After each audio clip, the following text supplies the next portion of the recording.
of the Spring 2014 commissioning class, I would like to extend our most heartfelt thanks and appreciation to everyone for being able to share this day with us. Truly, this is a day to be remembered. For sitting before you are 26 young adults preparing to embark on the rest of their lives.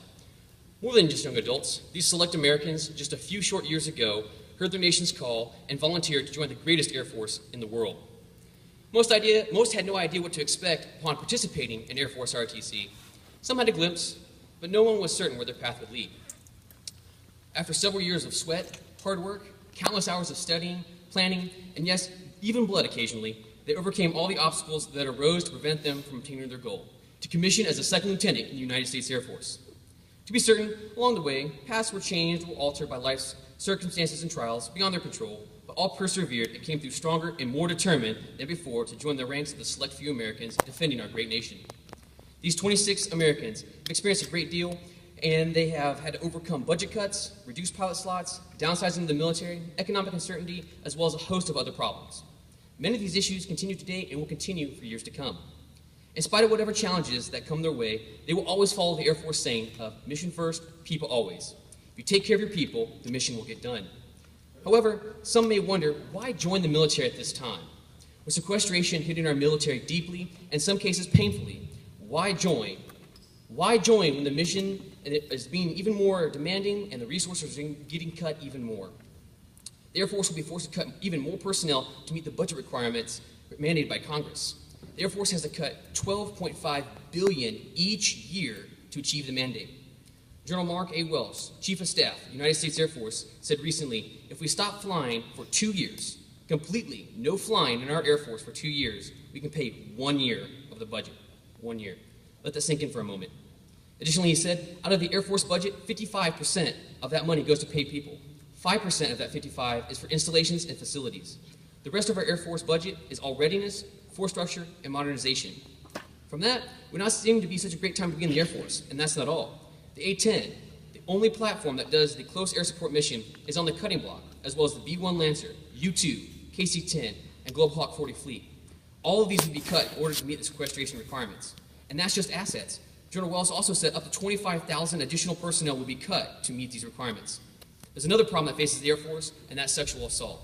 General Wells said, the trauma of the crime is to the entire institution.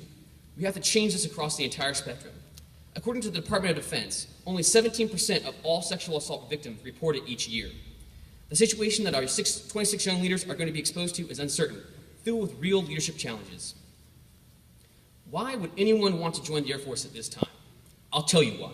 Because these 26 young Americans are not like anyone else. These young leaders have answered the call of their service to their nation and have dedicated their lives to the core values of the United States Air Force. Integrity first, service before self, and excellence in all we do. They have the drive and the motivation to be significant. They have dealt with the same problems that exist in the Air Force right here at college and the detachment and have overcame them. They have dealt with a program that takes in over 200 freshmen and produces an elite officer corps of around 30. They have met head-on the challenge of greatly reduced enrollment allocations to go to field training, a requirement to continue in the program.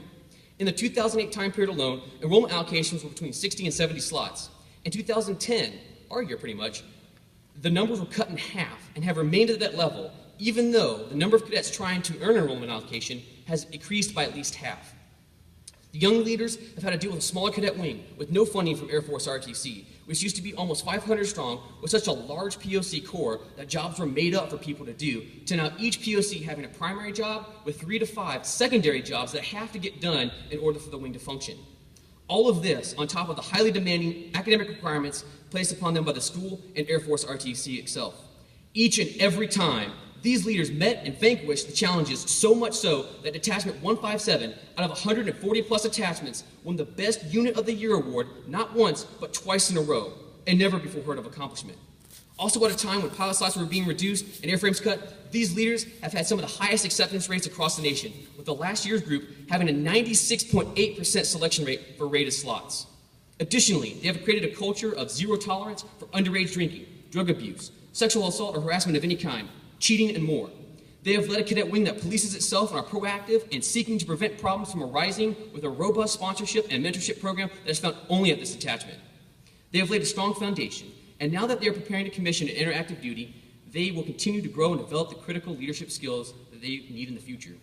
For all our problems are facing the Air Force, there have always been issues in any path in life.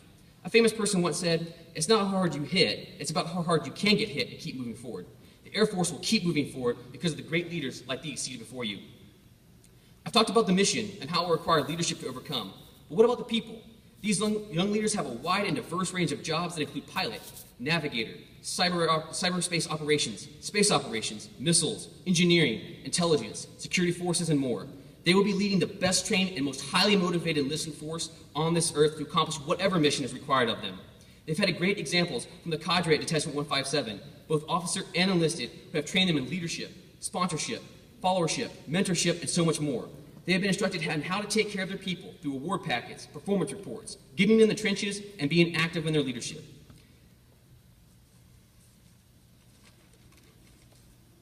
They have also been mentored and guided by their instructors on the academic side of the campus. They've been able to ask questions, be curious about the world around them, and grow as individuals and leaders. They've also been able to work with their peers to develop friendships that will last a lifetime. But perhaps the most important people that have made a huge impact on the success here is their family. The same family that just a few short years ago was seeing their son or daughter arrive at college and were experiencing all sorts of questions and emotions. Is this the right choice? Will they be able to succeed? And more.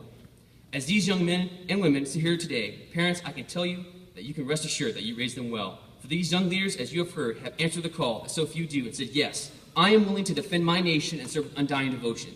To the parents of the commissioning class, we owe you our greatest appreciation for all that you did to help us reach our goal. And while that never can be repaid, we say thank you. So while the Air Force has many issues that affect it, I know that we will be able to rise and overcome them. We've been trained and prepared well.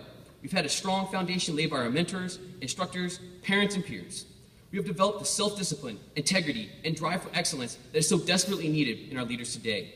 We are ready to assume the mantle of one of the greatest callings that anyone can aspire to serve as a member of the Armed Forces of the United States of America and to defend her and all the freedoms and liberties that we enjoy until, if required, our last breath. The Airman's Creed sums up these feelings well. I would like to share it with you all today. It reads, I am an American airman. I am a warrior. I have answered my nation's call. I am an American airman. My mission is to fly, fight, and win. I am faithful to a proud heritage, a tradition of honor, and a legacy of valor. I am an American airman, guardian of freedom and justice, my nation's sword and shield, its sentry and avenger. I defend my country with my life. I am an American airman, wingman, leader, warrior. I will never leave an airman behind, I will never falter, and I will not fail. In closing, I leave you with the words of former President George W. Bush, which echoes the sentiments of us all gathered here today. I know there are struggles ahead and dangers to face, but this country will define our times, not be defined by them. Our nation, this generation, will lift the dark threat of violence from our people and our future.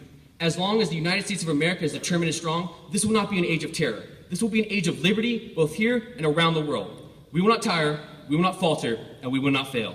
Thank you.